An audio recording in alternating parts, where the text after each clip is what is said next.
যদি আপনার মনে হয় যে দেয়ালে পিঠ ঠেকে গেছে, কেউ কিছু করতে পারছে না আপনার জন্য, আপনি পরিপূর্ণ ইয়াকিনের সাথে, দৃঢ় বিশ্বাসের সাথে এই 4টা আমল নিয়মিত করবেন। এবং আমি বহু মানুষকে পার্সোনালি এটার পরামর্শ দিয়েছি, ওনারা আমল করেছেন, আমল করে উপকৃত হয়েছেন। এরকম বহু মানুষ আছেন, বৃদ্ধ মানুষ, বাবা ক্যান্সারে আক্রান্ত হয়েছেন অনেক দেরিতে, আল্লাহ তাআলা অলৌকিকভাবে সাহায্য করেছেন। হ্যাঁ, কখনো যদি আল্লাহ তাআলা এই আমলগুলো করার পরও আমার বিপদ দূর না করেন, তাহলে হয় আমার আমলের মধ্যে কোনো ত্রুটি ছিল, অথবা আমার এই বিপদ দূর না হওয়ার মধ্যে আমার জন্য কোনো কল্যাণ নিহিত ছিল। আল্লাহ তাআলা আমার দোয়া কবুল করে যে উপকার হতো তার চাইতে বেটার কিছু হয়তো আমাকে দিবেন, এই ইয়াকিন একজন ইমানদারের থাকবে। সেই 4টা আমলের 1 নম্বর হলো ইস্তেগফারের আমল। ইস্তেগফার, আপনি ফেসে গেছেন কোনো জায়গায়, কোনো উপায় পাচ্ছেন না, আপনি ইস্তেগফার করতে থাকেন। আস্তাগফিরুল্লাহ ওয়া আতুবু ইলাইহি, আস্তাগফিরুল্লাহ ওয়া আতুবু ইলাইহি, আস্তাগফিরুল্লাহ ওয়া আতুবু ইলাইহি, আস্তাগফিরুল্লাহ, আস্তাগফিরুল্লাহ, আস্তাগফিরুল্লাহাল্লাযী লা ইলাহা ইল্লা হুয়াল হাইয়ুল কাইয়্যুম ওয়া আতুবু ইলাইহি ওয়া লা হাওলা ওয়া লা কুওয়াতা ইল্লা বিল্লাহ। اللهم أنت ربي لا إله إلا أنت خلقتني وأنا عبدك وأنا على عهدك ووعدك ما استطعت أعوذ بك من شر ما صنعت أبوء لك بنعمتك علي وأبوء لك بذنبي فاغفر لي فإنه لا يغفر الذنوب إلا أنت سيد الاستغفار। এভাবে যে কোনো ইস্তেগফার করতে থাকেন, আপনি বেশি বেশি করে আল্লাহর কাছে ইস্তেগফার, ক্ষমা প্রার্থনা করতে থাকেন, খুব বেশি। আপনার 2 ঠোঁটে অনবরত আপনি চাইতে থাকেন আল্লাহর কাছে ক্ষমা। এই ইস্তেগফার সম্পর্কে নবী করিম সাল্লাল্লাহু আলাইহি ওয়াসাল্লাম বলেছেন, মাল্লাজিমাল ইস্তেগফার, যে ব্যক্তি ইস্তেগফারকে আঁকড়ে ধরবে, আঁকড়ে ধরা মানে কি, এটা ছাড়বে না, সে পড়তেই থাকবে অনবরত। টয়লেটে যাওয়ার সময়টা, ঘুমের সময়টা, খাওয়ার সময়টা বাদে, অবসর নামাজের সময়টা বাদে বাকি সারাক্ষণ সে ইস্তেগফার পড়বে। এরকম যদি কেউ করে, আল্লাহ রাব্বুল আলামিন জাআলাল্লাহু লাহু মিন কুল্লি হাম্মিন ফারাজা ওয়া মিন কুল্লি যায়কিন মাখরাজা, সকল পেরেশানি থেকে, সকল টেনশন থেকে বের হওয়ার পথ আল্লাহ তাআলা অলৌকিকভাবে তার জন্য আবিষ্কার করে দিবেন।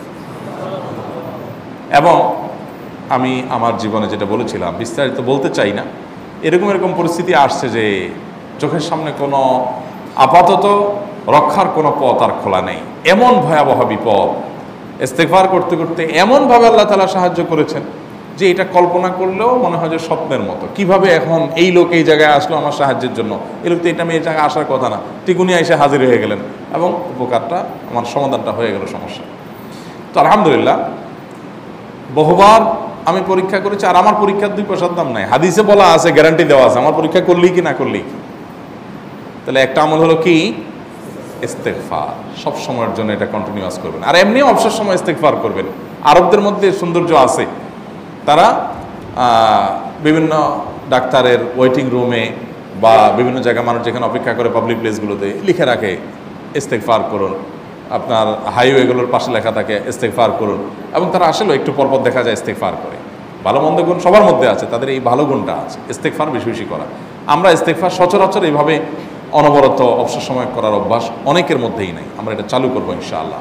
বিশেষ করে যখন কোনো সমস্যা হবে তখন ইস্তেগফার চলতে থাকবে মুখে অনবরত, ধীরে ধীরে মহব্বতের সাথে নিজেকে, নিজের পাপ অপরাধগুলোর কথা স্মরণ করে আল্লাহর কাছে মাফ চাইতে থাকবো, পেরেশানি দূর হবে ইনশাআল্লাহ। 1 নাম্বার 2, দুরুদ, নবী করিম সাল্লাল্লাহু আলাইহি সাল্লামের প্রতি দুরুদ পাঠ করা। এটা যদি আপনি নিয়মিত করতে থাকেন মহব্বতের সাথে, আল্লাহুম্মা সাল্লি আলা মুহাম্মদ ওয়া আলা আলি মুহাম্মদ কামা সাল্লাইতা আলা ইব্রাহিম ওয়া আলা আলি ইব্রাহিম ইন্নাকা হামিদুম মাজিদ, আল্লাহুম্মা বারিক আলা মুহাম্মদ ওয়া আলা আলি মুহাম্মদ কামা বারাকতা আলা ইব্রাহিম ওয়া আলা আলি ইব্রাহিম ইন্নাকা হামিদুম মাজিদ। আপনি একবার ছোট দুরূদ যদি পড়েন, সাল্লাল্লাহু আলাইহি ওয়াসাল্লাম, সাল্লাল্লাহু আলাইহি ওয়াসাল্লাম, আল্লাহুম্মা সাল্লি আলা মুহাম্মদ ওয়া আলা আলি মুহাম্মদ, শুধু এইটুকু পড়েন। জাযাল্লাহু আন্না মুহাম্মাদাম মা হুয়া আহলু, শুধু এইটুকু পড়েন। আপনি এইভাবে যেই কোনো দুরূদ নবী করিম সাল্লাল্লাহু আলাইহি ওয়াসাল্লামের প্রতি যদি পড়েন এবং পড়তে থাকেন অনবরত, ইস্তেগফারের পাশাপাশি দুরূদের ক্ষেত্রে নবী করিম সাল্লাল্লাহু আলাইহি ওয়াসাল্লাম বলেছেন যে এইটা তোমার জন্য যথেষ্ট হয়ে যাবে। তুমি যদি আল্লাহর কাছে আর কোনো দোয়া করতে না পারো, শুধু দুরূদটা পড়ো, তোমার সব পেয়ে যাবে, কিচ্ছু লাগবে না। এক সাহাবী বলছেন, রাসূলুল্লাহ, আমার দোয়ার মধ্যে দুরূদ কত পার্সেন্ট রাখবো? আমি তো আমার অনেক কিছু আল্লাহর কাছে চাইবো, দুরূদ মানে তো নবীজির জন্য দোয়া, মানে আমার জন্য তো আমি দোয়া করবো, আপনার জন্য দোয়া কত পার্সেন্ট করবো? 1/3, 1/4, তারপরে হাফ, এবার বিভিন্ন পার্সেন্টেজ বলছিলেন তিনি। নবী করিম সাল্লাল্লাহু আলাইহি ওয়াসাল্লাম বলেছেন যে হ্যাঁ, এর বেশি করতে পারলে আরো ভালো, আরো ভালো। তো ভদ্রলোক এর বেশি, ওই সাহাবী রাদিয়াল্লাহু তাআলা আনহু, তিনি এর বেশি বাড়াতে একটা পর্যায়ে বলছেন যে আমি সব দোয়া আপনার জন্য করি।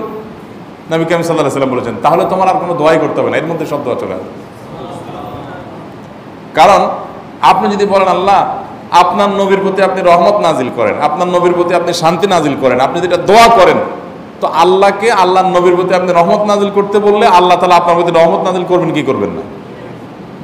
আপনি কাউকে খুশি করতে চান, কার কাছ থেকে কিছু আদায় করতে চান, তার ছেলেটারে যদি হাদিয়া তোফা দেন, আদর যত্ন করেন, তো বাই ডিফল্ট অটোমেটিকলি ওই লোকের সিম্পেথি আপনার দিকে আসবে কি আসবে না?